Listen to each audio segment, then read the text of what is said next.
Good evening, welcome to Talk Community. Tonight we have an AMA with Yarloo. Here to speak about that is Acidimus. So yeah, if we could just maybe start, you launched on the BSC on the 27th of October. You've got 46,000 Telegram members. Yeah, so it seems really amazing for Yarloo. What's been happening for the first few months of the project? Hey man, first of all, thank you guys for having me. That's pretty awesome. Glad to be with you. So, the first months, actually they were quite pumpy, even though there was significant growth with Yarloo initially after we listed. We also had some hurdles that we had to deal with, one of which was an amazingly timed shitty snipe that caused a pretty big collapse when we listed. It was actually on the 27th of October, and it put us back a little bit. And afterwards, we saw some skyrocketing growth in Telegram, as you've noticed, as well as Twitter. So that was pretty cool.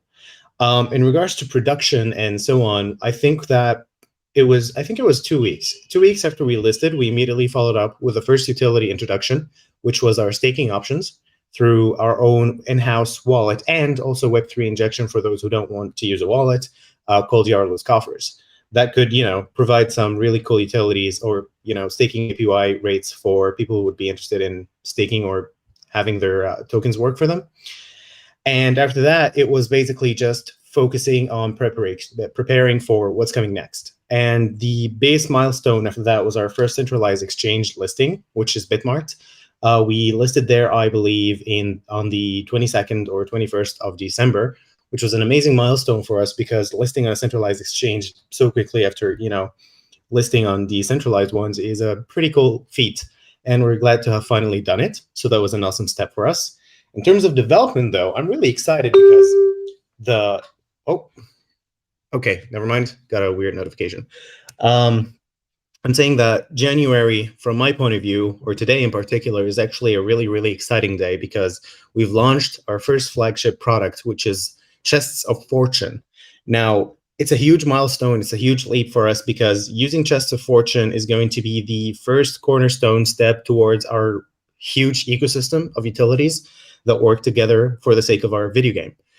And Chests of Fortune is basically a loot box where you could purchase chests or be airdropped them, and you open them with keys, and they give you some really cool NFTs and other different rewards that relate to our ecosystem. And we finally launched that actually a few hours ago today. Reception's been cool. We've actually had it on testnet for 2 weeks with I believe 40 different users who gave us some really cool feedback.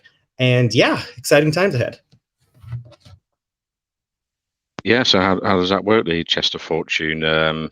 You've got the loot box, you can find prizes like NFTs and things, yeah. Exactly. Yeah.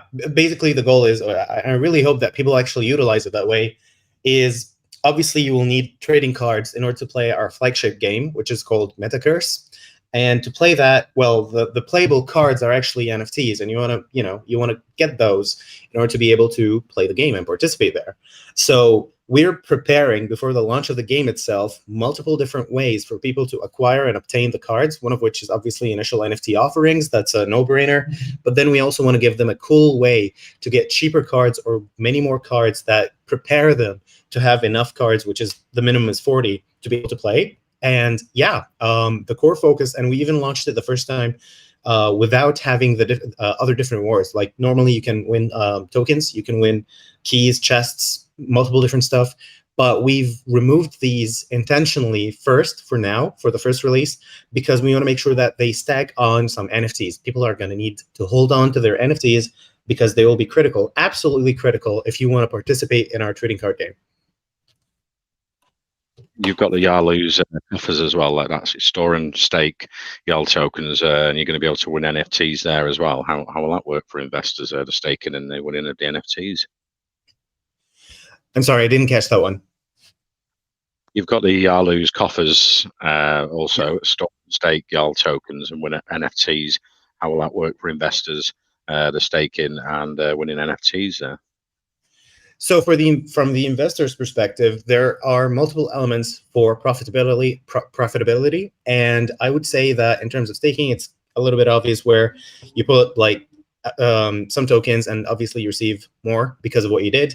But in my point of view, I think more than staking, the best utility or the best thing to do with the NFTs is The trading value behind our NFTs comes from the fact that there are two levels behind them, and they're all in limited editions.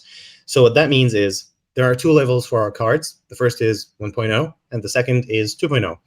And 2.0 cards do not exist with anyone right now. Like, you will never find anyone, including myself and the team, who has a 2.0 card.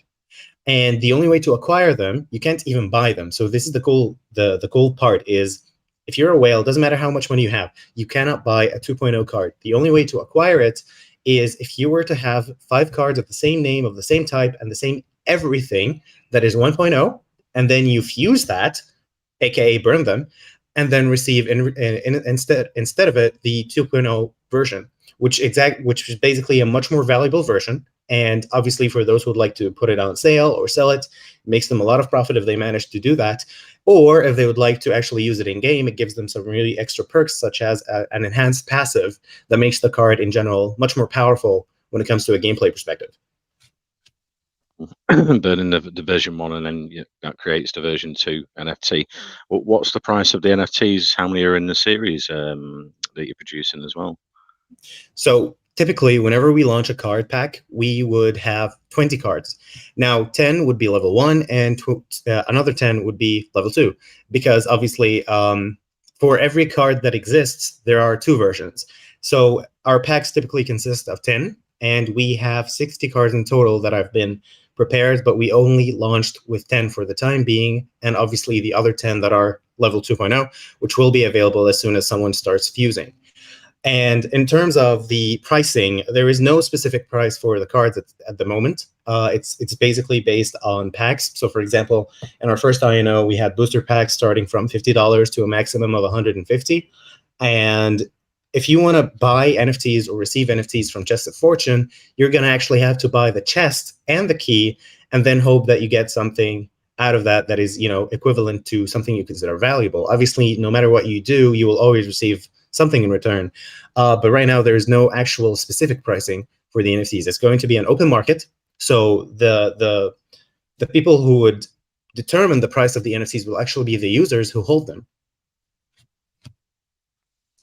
The Pirates of the Metaverse, so the P2E gaming trading card game. How does that work, the game? Okay, so in terms of Metaverse, I would say that our journey to the Metaverse is just metaphorical, if I'm being completely honest. There is no implementation of augmented reality or virtual reality as of now for the time being. However, we do have our own perspective towards the Metaverse, where essentially we're creating our own world, in-house universe there, which we cannot really talk too much about how it's going to serve the utility just yet. I'd like to keep that as a surprise, but to give you an idea, it's called the vacuum. And the point of the vacuum, which is why we call our world that way, is it's a world that sucks in other worlds or other parts of different worlds in the actual known multiverse and unknown multiverse as well. The main reason why we devised it to be that way is because it allows us to have unique opportunities where we can introduce basically partners from everywhere. Whenever we see some form of collaboration that could enhance the ecosystem or benefit other partners or ourselves, there's just no reason to say, hey, that doesn't make sense. No, actually it does, because, well, this all exists within a universe called the vacuum, where there's this anomaly that pulls different people, different characters, different this and that into our world, which basically serves our ecosystem and specifically our game, Metacurse. And it allows us to actually keep delving and going further into the storyline that we're building for the game, because we're dealing with our game with the sort of passion that you see other companies like Bungie give to Destiny 2 or Riot Games give to League of Legends or anything related to their world called Runeterra. And we're basically trying to achieve the same thing by utilizing the metaverse. That's the beauty of it, because we're trying to balance the fact that it's based on crypto with the fact that we also want to make it not all about the money, but also have that fun factor where there's actually a lore, a storyline, and something to follow, while also serving the crypto audience that we have. And that's how we're going to be implementing or utilizing the metaverse. But in terms of NFTs in general, every single thing related to our game, except the in-game currency that you can use to purchase some cosmetics, will actually be an NFT. So your profile pictures or different icons that you choose, there will be a selection of NFTs. And obviously, it will have a certain rareness level to it. The season pass, the rewards that you receive, many things behind the game rely on NFT technology in particular, especially our cards, because there is no such thing as a card that you can play that is not an NFT, unless obviously you're practicing or training versus an AI to improve. Then it's kind of unfair to, prevent people from being able to do that just because they don't own enough cards. We just want them to understand the mechanics and have a chance at actually playing. NFTs are cross-chain, BSC and Polygon. And is the game going to go cross-chain also? Yes, although to be completely honest, I think it will take a little bit of time to implement the game on Polygon as well. So I wouldn't say that it will happen so soon. The plan is Yarl has to be the token itself, and the ecosystem behind the token utility will definitely be cross-chain. But in terms of the game, we do plan to have a bridge to Polygon, but I'm still uncertain how long that will take us to achieve. But we're definitely willing to do that. Right, and then you've got tournament hosting. Has that already started, or is that in the future where the community can create their own tournament and get a cut of the winnings? So in terms of tournaments, we still didn't really get started on this since the game hasn't really been launched, but we plan to kick things off with an amazing tournament with a huge prize pool for the first winner, essentially the first winner who gets to the first place. However, we think it's going to be a little immature of us to start tournaments now with nobody who ever even got to touch the game just yet. It would make sense for us to actually create the tournament and announce it at least 1 month after the game has been introduced to our community, because by then people will have understood the mechanics, they will know exactly what to do, how to play it, and then we will actually have some huge fun seeing this. Obviously, we would be hosting something like that on Twitch. It would be an amazing opportunity for us to explore different horizons that we still haven't touched so far, and I think it will be one of our golden tickets to growing our community and expanding to people who never heard of us yet. Great, and you've got the revenue sharing token in the future. I'm not sure whether you were going to offer it to other projects. How does that work? And you were the first project to incorporate that into the contract. Yeah, so with RST, the best thing about it is you obviously heard of reflections with other projects on Binance Smart Chain in particular, right? Glenn? Can you hear me? Yeah, I said, yeah, I've heard of maybe my mic went cut out. It's okay. So with reflections, it's a really simple process that we all understand, and we know. It's basically there's a transaction fee whenever you make a sale or make a purchase or send a token, and then the reflections do their job and send or distribute some form of rewards proportionally to people who hold the token. Easy stuff. In terms of Yarloo, however, we obviously have the reflection option, but instead of that traditional route, we opted for something that's a lot more complex, and I'm going to be honest with you, it's a big pain in the ass, but it's worth it once it's in effect, and that is RST, which is revenue sharing token. And the beauty behind it is it's not really a reflection. It's something else entirely, and it focuses on what we call the pillars of a token economy or a token growth. That would be, the first being, the investors who participated in our funding rounds. The second would be our current holders who did not participate in the funding rounds. The third would be our liquidity providers. The fourth being the buybacks and growing the token by burning it after buying back the token. And the final one would be providing infinite rewards from a financial perspective in terms of tokens. And this is how RST would work. Let's say that we made $1 million this year, which is basically the goal already. Instead of keeping $1 million for us, we would actually keep 700,000, because 30% of whatever we make will be distributed across the 5 pillars that I mentioned.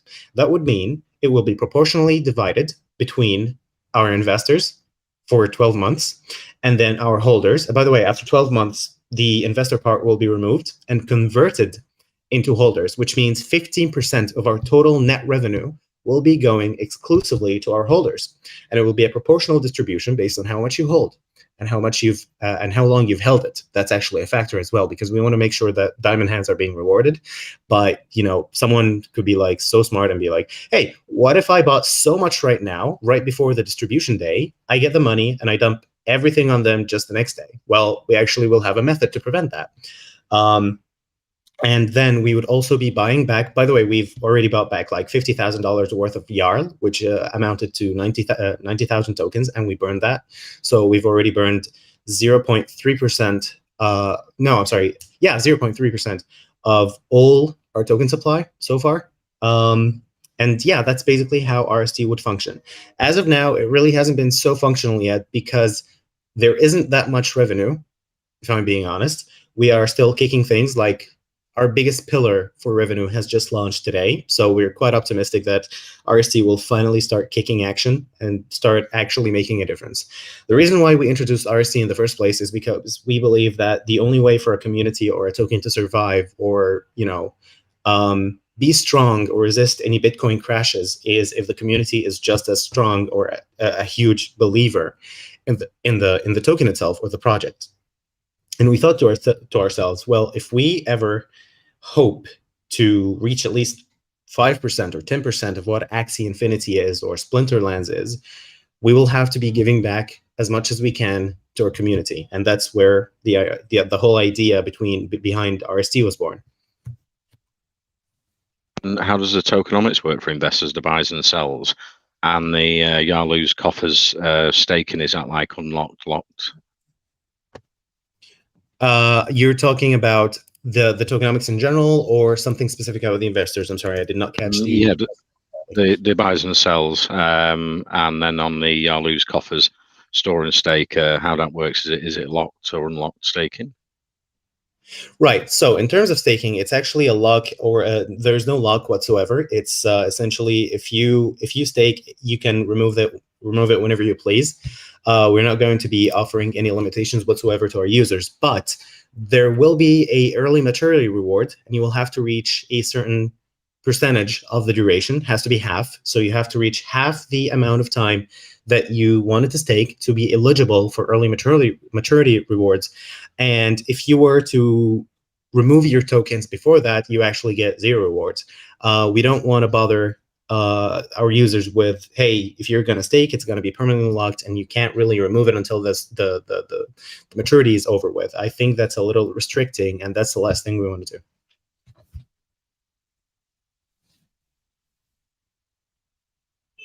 You're muted, by the way. Yeah. Yeah. No, also, yeah. What's the size of your core team? Is anyone doxed on the project? Yeah. Okay, so as of now, we are 15 individuals from all over the world, including myself, and every single one of us is doxed.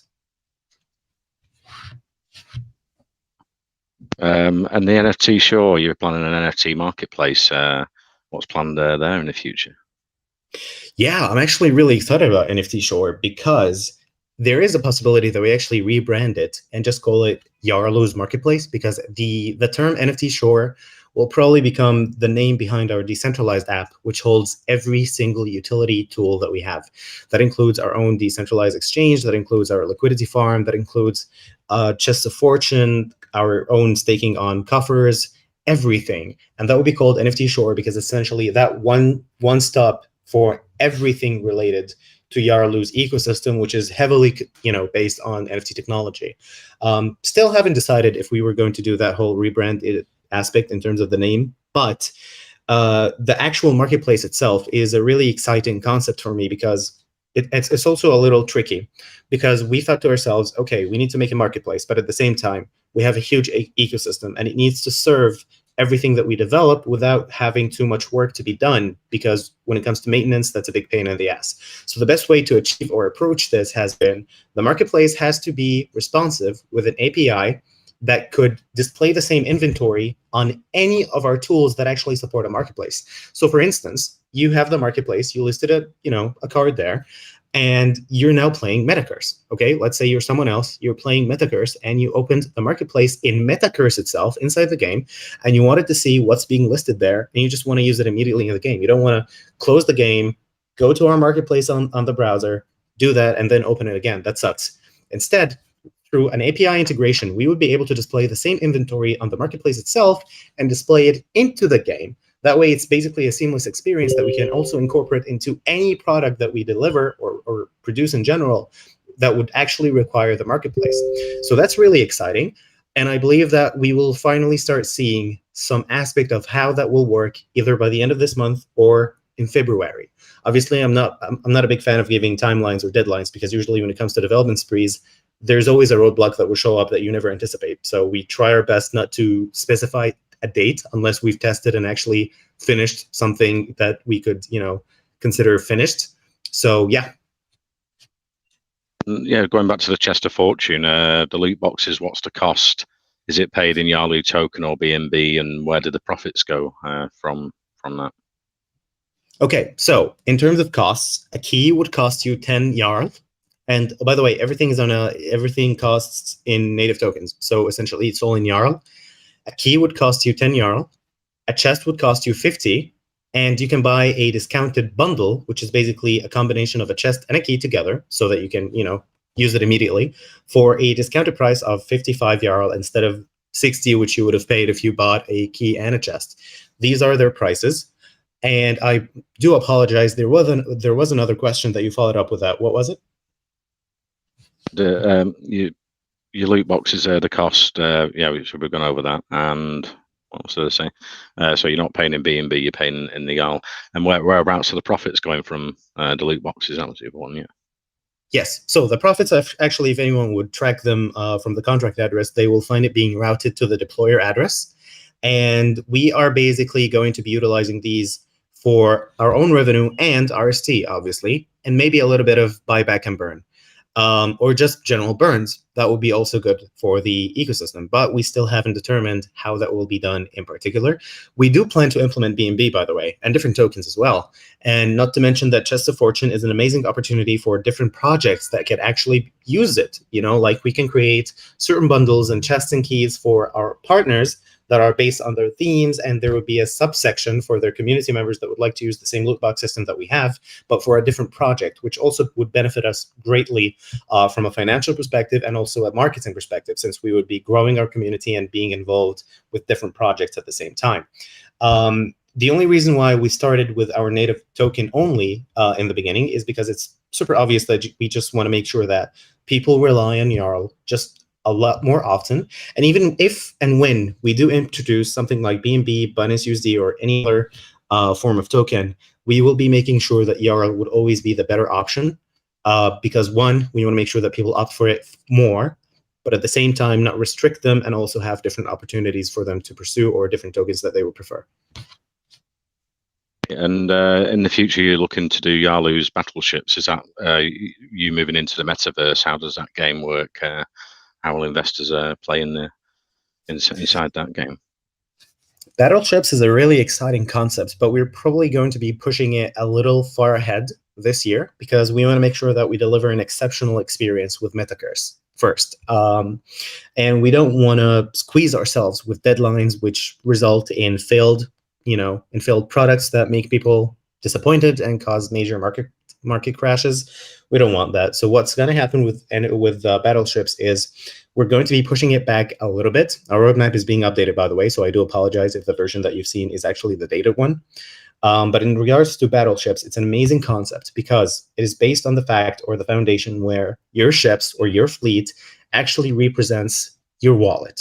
And your wallet would have tiers and upgrades and a lot of elements that allow you to farm tokens, that allow you to have higher staking yields, that allow you to experiment with a lot of factors that improve your holdings of Yarl tokens, but at the same time in a gamified sense, where you also find yourself in the metaverse trying to conquer the world or the crypto world that we've created, which is the vacuum.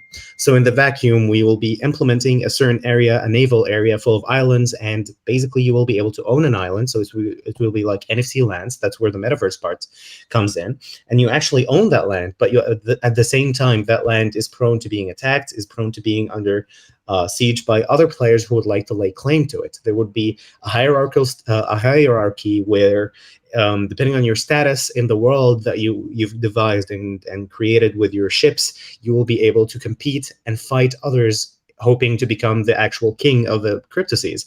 And that would be the ultimate goal for everyone. And as a matter of fact, I believe that whoever actually finally gets that position where they own the vast majority of the world, it will make them a target where others will try to also lay claim to their lands, and it will be an amazing experience, actually. But obviously, there will be a lot of other NFT stuff that you're 100% owning without worrying about others trying to lay claim to it, because that would be catastrophic. But yeah, it's an amazing concept, and I'm really excited about it. But we are not touching anything in regards to serious development for battleships until Metaverse is fully polished and well released. Until then, we would prefer to just work on what we wanted to create originally first, and then further explore our metaverse ventures. Sounds super exciting for the future battleships where your ship is your wallet. Like, yeah, really cool concept. Yeah, so it's like the hull and the speed of the ship, the hull, the load behind it, the size of the ship, the cannons, all of these upgrades that you'll need to make, they actually are responsive and parallel to the capabilities of your wallet and our ecosystem. Yeah. And marketing going forward, what's the plans with the marketing for the Yarloo project? So we've laid down a monthly budget expense in regards to our marketing ventures, but if I'm being honest with you, we are trying to experiment or explore a different path. Usually, when it comes to launching a project, you'll find yourself saying, okay, it's time to market. Let's find influencers. Let's find shilling groups. Let's find this and that, and pay them a crap ton of money and hope for the best, right? And the problem is when you rely on that method, first of all, you're paying a lot of money, obviously. But second of all, you're not really certain if these influencers or if these marketing tactics will actually be efficient. Now, sometimes they are, of course. We've seen a lot of projects be propelled thanks to that kind of tactic. But in our case, we did employ that kind of tactic before, but it's not always the best based on our personal experience. And we are going to try to approach the different method, which is an organic tactic that relies on the seriousness of our approach to our game and how we are approaching it. So, for example, we're going to be releasing a newsletter fortnightly, so every 15 days, that discusses all the nitty-gritty details about where we are, what we've done, any devlog updates regarding our ecosystem, and so on. But not only that, there is also the fact that we are devising or creating our own original soundtrack for the game. By the way, it's already on YouTube. I'm going to be sending it here if you guys are interested. And it's also going to be on Spotify soon. And basically, an investor who finds other company, a gaming company in the first place, doing that kind of stuff in the crypto scene, they will definitely feel like, yeah, these guys are serious. But at the same time, when it comes to expenses, we think it might be better to put that towards websites people utilize over influencers. Maybe I'm just a little, salty towards influencers at the moment, but there's a lot that we like to do. I think that anyone who created a project before could agree with me that dealing with influencers is not the best experience. Great, yeah. And I can open it up to the rest of the team if they've got any questions for Antidemus. Hey Glenn, yeah, I just want to say, like, I like what I'm hearing. I know a lot of people love these trading card games and card games in general. I've played a lot of Hearthstone myself, so I always get excited when I see something like this, and it looks pretty nice. I've seen some visuals, and yeah, with the marketplace for NFTs, you're creating sort of a mini sandbox for people to, I don't know, set their own values to different cards. So all you have to do is just focus on creating a super cool game, right? So I don't know if you mentioned this. Are you doing the development all in-house, or are you outsourcing part of it? How does that work? I know you mentioned you have a pretty big team. Yeah. So first of all, thank you so much for what you're saying, man. I appreciate your feedback. In regards to the games development in particular, it's a 50-50, which means that 50% is being done by us in-house, all the art, all the effects that you're seeing, and basically everything related to the blockchain integration, that is us. In regards to the game logic and other implementations for the video game itself, we're actually engaged with a Dutch studio that is helping us as well with 50% of the workload. The reason why we did that is because our ecosystem is huge. It's freaking big. And we want to make sure that our developers don't hate themselves and then, hate us as well in the process. And we are not believers of crunch time. I tried it before in a former company, and it really bites back. whenever you force your team members into crunch. So to prevent that, we thought, okay, let's delegate parts of the game's development to a studio that we trust and coordinate with them. And at the same time, every other aspect related to Yarloo, such as all our utilities, staking, Chest of Fortune, anything that you name, that is 100% being developed by us only.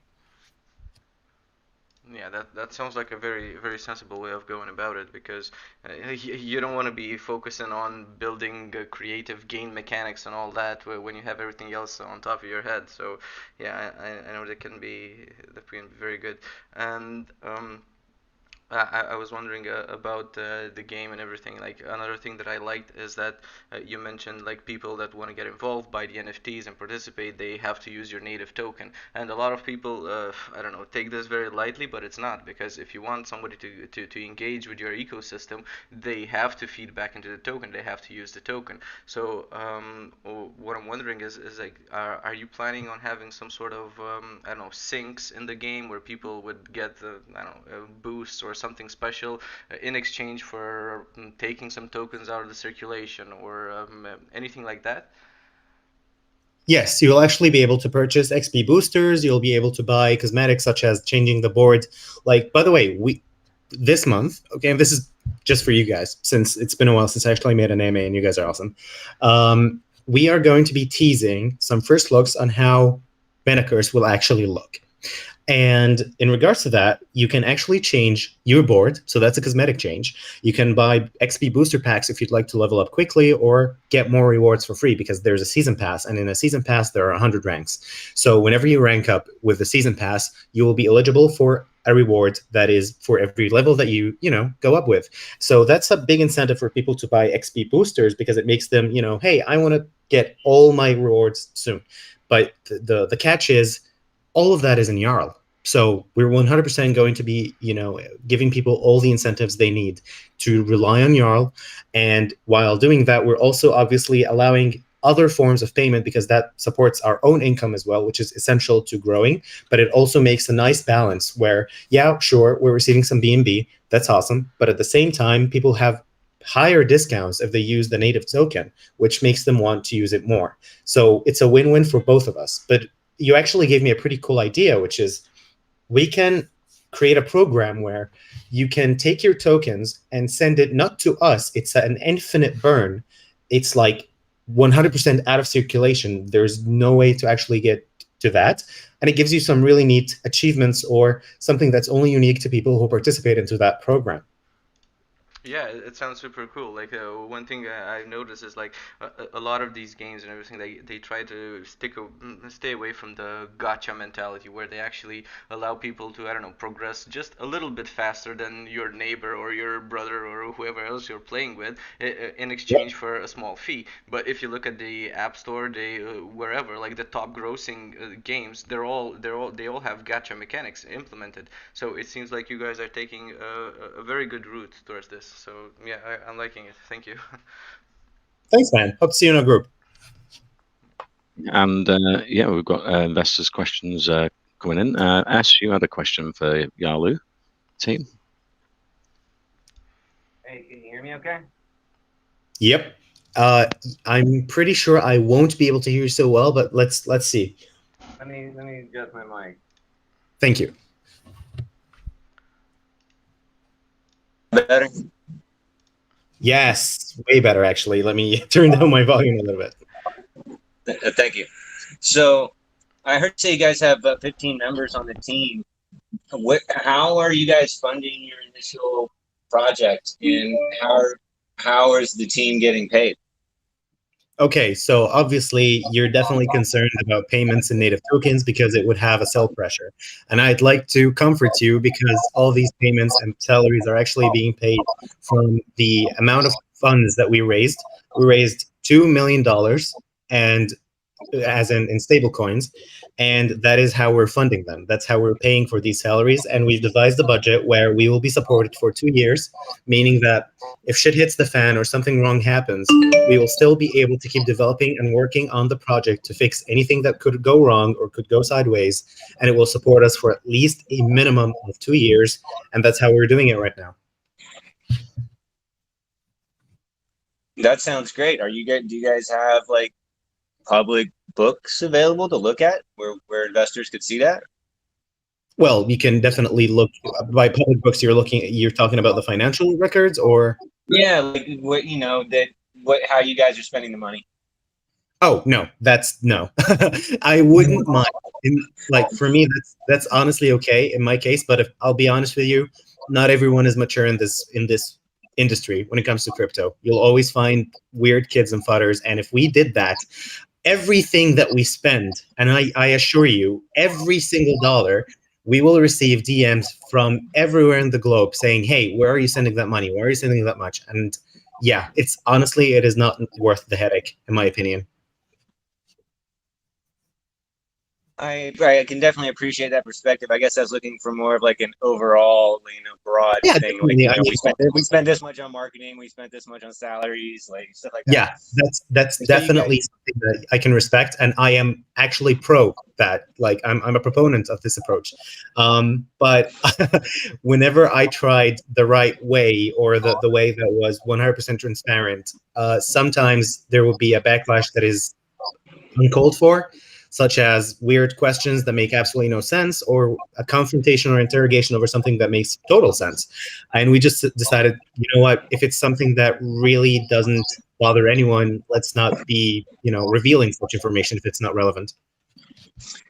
And I thought I heard you speak earlier about paying the paying the investors in some way, paying the holders of the token.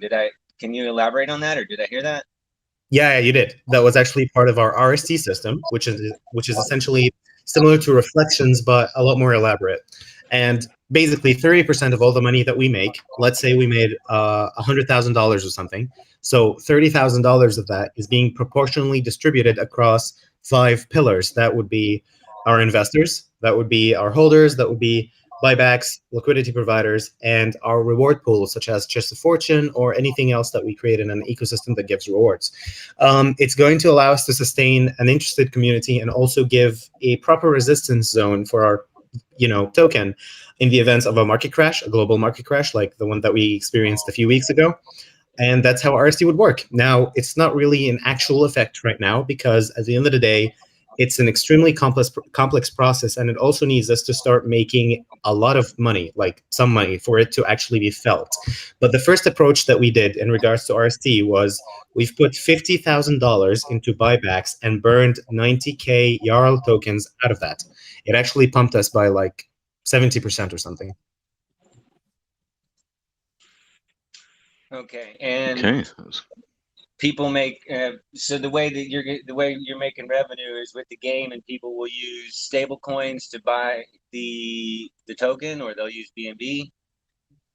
Yes, but obviously we are not going to be introducing stablecoins in the beginning. We would like to promote the native token first, but after a while we will start adding it in. But obviously we would prefer if everyone would opt more often to the native token, since it would support our market value. So I mean, okay, I see. Well, thank you so much. I appreciate it. No worries. Right. Aisha, you've got a question for Yarloo team? You there, Aisha? Thanks, Dan. Hi. Yeah, I'm here. Okay. On your white paper, it's mentioned about Wheel of Fortune, that one can earn NFT, native token, and so much more by spinning the Wheel of Fortune. The more we spin, the more our chances of winning. I want to ask that, how much tokens do I have to spend to spin the wheel? Okay, so Aisha, first of all, thank you for your question, and thank you for checking our light paper. I do have some unfortunate news, however. There is no longer a Wheel of Fortune, and that's our mistake for not laying it in the light paper. We've been really diving deep into our production and forgot to tell everyone that it's actually Chests of Fortune now. So the product that we just launched today, Chest of Fortune, is actually Wheel of Fortune. We just changed the whole system. And the reason why we did this is Wheel of Fortune insinuates lottery, and lottery requires certain licenses that we honestly cannot bother to do. It's too much, too much details, too much work. and it will divert our attention from where it needs to be to something that is, in my opinion, not worth the pain. So Wheel of Fortune is actually discontinued, the whole idea. It's been replaced by Chests of Fortune, which is now available, and you can actually experiment with it. Okay, no problem. Okay, I do have another question related to your tournaments. On your white paper, it's mentioned that users can create their own tournaments for absolutely free.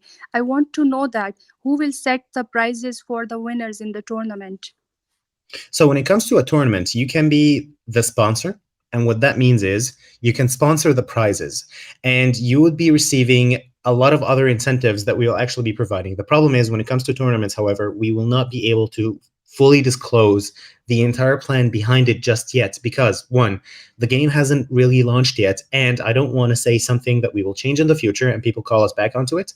Two, it's a very, very, very complex system in my personal point of view, because we want to make sure that there is a fully fledged system where people can actually make their own tournaments for free, but at the same time benefit financially from that if they manage to attract sponsors or people who make wagers on who's going to win and who's going to lose.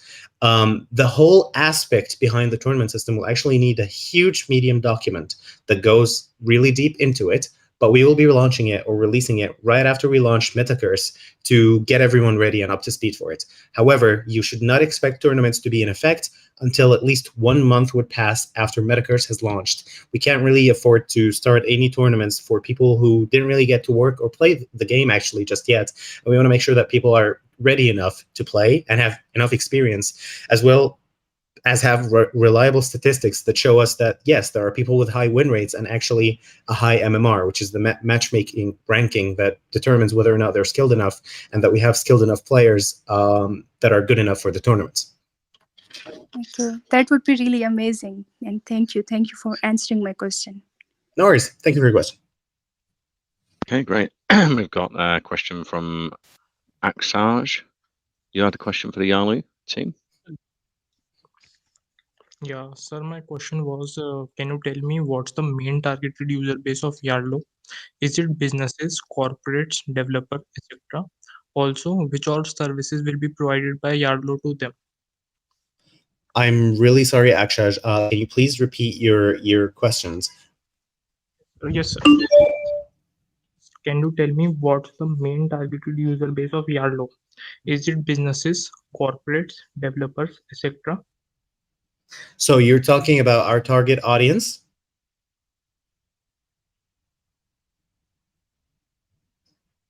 Akshaj? Hello? I've lost him. Let's look. Jerry Smith. Jerry Smith, you had a question? Hello. I said Yeah. yes. Hello, Jerry. Hey, good to speak to you. I have a question about blockchains. NFT minting can be expensive on the Ethereum mainnet. Do you plan to branch out to like the Polygon chain or other nets in order to mint different ones and reach different audiences, or is this really just going to stay on the main net or on the BSC? Okay, so we definitely plan to be on as many networks as possible, but I'll be honest with you, Ethereum is probably not going to be one of them. Minting or doing anything on a blockchain that does not support developers or is really, really bad when it comes to scaling is honestly not worth the funds that are lost. These are funds that are better utilized for marketing, funds better utilized as a buyback even. But when it comes to fees, it's just too freaking much. We lost on other projects before over $50,000 with minting or deployment of contracts, and it is not worth it unless we find a layer 2 solution that can actually help us bridge to Ethereum without losing funds for everything that we do on the blockchain itself. Sure, I'm all for it actually, because I would love to see Yarloo on as many blockchain networks as possible. But unless such a solution is found, we'll probably be just relying on the closest thing to that, which is Polygon. Thank you. Polygon was what I was reaching for. Thank you. All right. Oh yeah, we're definitely bridging to Polygon. And Simi, you had a question. Are you there, Simi? Yes. Thanks, Glenn. So I have a question on your 0% tax on buys and sells. The taxation has its own benefits. I know you have other revenue streams, the way you explain. That sounds pretty promising. But the way I look at it, this 0% tax issue with this 0% tax is you will attract a lot of swing traders and front-run bots. And that impacts the market price. So with the swing traders, you can't do anything with them.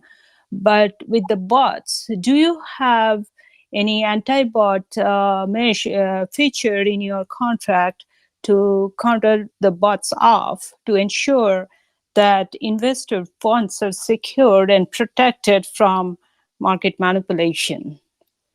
Otherwise, how will you bring the long-term price stability? Because I'm looking at your chart. I see a lot of spikes in the chart over a period of past, 8 to 10 weeks. So can you talk a bit about that? Hello, Simi. Thank you so much for this question. It's actually pretty cool. Okay, so first things first, we did opt for a 0% because we wanted to paint a reputation where our project is not a meme coin, it's not a shit coin, it's one that's taking things really seriously. I'm not saying that other companies that use reflections or taxes for something like that are that way, but unfortunately, the majority of them are actually basically just that. And we wanted to send a statement that we're really serious about what we're doing. But you do have a valid point. We actually proposed about 1 month ago, we proposed to our community if they would allow us to increase the taxation to 1 or 2%. Unfortunately, the votes were no, and they opted for us to keep it at 0%. So that was a problem. So right now, we are actually going to be making one last vote because I'll be honest with you, we as a team right now think that at least 1 or 2% is more than enough to combat the issues that you've mentioned, such as swing traders or bots. That will be a very, very, very efficient way. Plus, it gives us revenue. But even if we don't put revenue into consideration, it's a really good source for rewards. Like all these taxations, all the tokens that we're receiving, they would be awesome for the tournaments. They would be awesome for so many aspects in our ecosystem. Right. So right. Yeah, go ahead. Yeah, so I have 2 follow-up questions around that. So Okay. With this 0% tax, how are you maintaining a stable liquidity pool? Our liquidity pool is currently being maintained through our liquidity providers and the fact that we still have around 2 million Yarloo tokens in reserve just for liquidity whenever we need to add it. However, you do have a point that yes, it would also be very helpful if we were to implement our transaction fees to benefit that, because we actually do have that function. We have an auto liquidity function in our smart contract. Right. In case we needed that. Yeah. So, and in future, are you planning to implement? Because you are planning to keep this taxes low, it sounds like. So, are you planning to implement anti-bot functions in your contract? Yes, 100%. We actually already have some form of anti-bot solutions implemented right now, but they're all based on cooldowns and duration periods for certain buy and sell patterns. But I wouldn't say it's the most efficient answer to that issue, which is why we're going to be implementing as many as we can. But we're going to first test the waters and see if our community has had a change of hearts, because we will have a formal discussion with them on why we believe that enhancing the transaction, not by too much, but the fees by just a tiny bit, is going to be beneficial for all of us. Even if they'd like us to actually route the funds to something that is not related to us, I'm honestly all for it, so long as it benefits the ecosystem. Right. Makes sense. Yeah. Thanks for answering my question. No worries. Thank you. Thanks for the questions. I was thinking maybe some of the profits from the loot boxes could go into the liquidity. When it's low, it can cause volatility in prices up and down, and maybe talk to the community and see what they think of that. It's great that you're involved in the community with everything. Are you running it in the future maybe as a governance token then, where the community would have the say on everything going forward? That's actually a very good point, Glenn. And yeah, that's actually a cool recommendation. Having liquidity being provided thanks to the Yarl that we're getting from Chest of Fortune and any future product will definitely be awesome. And we could have it as some form of RST that's already being implemented as well. So for instance, let's say that at least 10% of what we make in our own native token would be used to support the liquidity. We've been chatting for a long time, and people have been joining in the middle of the AMA. So maybe if we can do a recap over the Yarloo project of everything we've been talking about tonight. Oh boy. Okay. Whenever it comes to summaries, I'm really bad. Like, you know, that elevator question, like you're pitching someone in an elevator. I usually suck at that question, but I'm going to do my best. So, okay. So for everyone who just joined, Yarloo is a gaming company that focuses mainly on the gaming aspects and the gaming environment of whatever it is that we make, which is basically games. So our main flagship game, called Metacurse, is a trading card game that relies on NFTs in particular. What that means is all our cards, which are basically the playable aspect of the game, are NFTs, and you will have to own them as well. Now, in regards to ownership for them, well, it's an open market. There's no such thing as us determining what's the value of a card. That will actually be, as Acti pointed out before, that will be a sandbox that others will be relying on, or essentially everyone will name their prices until, you know, we have an actual price for the cards based on the marketplace that we launch. So we actually just launched today Chest of Fortune, which is a product that will allow you to purchase chests or keys, and through them, it's a loot box where if you open it, you can receive NFTs. And in the future, you will also be receiving tokens and a lot of game aspects from our game that you can also win, such as icons, all the new mints of our cards will be there, and so much more. Our token, or our project in general, supports a system called RST, which essentially means 30% of all of our funds, or all the income that we make, will be provided to our holders, investors, and buybacks and burns, in addition to liquidity provision and rewarding liquidity providers to promote and give incentives for everyone who uses or enhances our liquidity, while also maintaining infinite reward pools to sustain and basically support our user base. Our game, or our ecosystem, is all about creating everything related to piracy or pirates, because it's one of those coolest aspects, or one of the cool themes behind a company or a project in general. Pirates are always that fun thing, and whenever someone mentions pirates, you don't think of these looters or pillagers, you think of Jack Sparrow and Pirates of the Caribbean, which is why it's an amazing fit for us. And our ecosystem will consist of so many utilities, such as liquidity provision, or liquidity pools, and liquidity farms, in addition to NFT farming, in addition to so many utilities for Yarl. And we will always be providing or putting our native token first before anything else when it comes to use case, to make sure that our market value is sustained. I definitely butchered the 1 minute elevator thing. No, that's great. You're a very professional person from the Yarloo team, talking for the project, and the project's very exciting. There's lots of features and utility coming in the future. That's ideal for our long-term holder investors that we have at WorldCoin Talk. It's been great talking. I always say at the end as well, if anyone's listening back to the recording or they've got a question, unfortunately we're running out of time here, so yeah, we can get you safely over to the Yarloo Telegram, and you can go in there and ask any questions. Do you have the VC open for investors to come and chat sometimes over at the Telegram? Oh yes, definitely. We'll actually be hosting some VC, a lot of voice calls actually there, and maybe even a video AMA with our own team, all of us on video. So that would be pretty cool. There's an exciting roadmap ahead, and we will be focusing so much on public relations and being present and communication with all our investors and community members. So guys, please stay tuned to that. Join our Telegram and make sure to pop in as soon as we start doing that. Great. Thanks very much for coming today. It's really exciting for our investors to get really long-term projects. You've been out since the 27th of October. You've got 46,000 people in the Telegram, so obviously it's early days, but exciting future ahead by the looks of it for the Yarloo team and community. So recording and send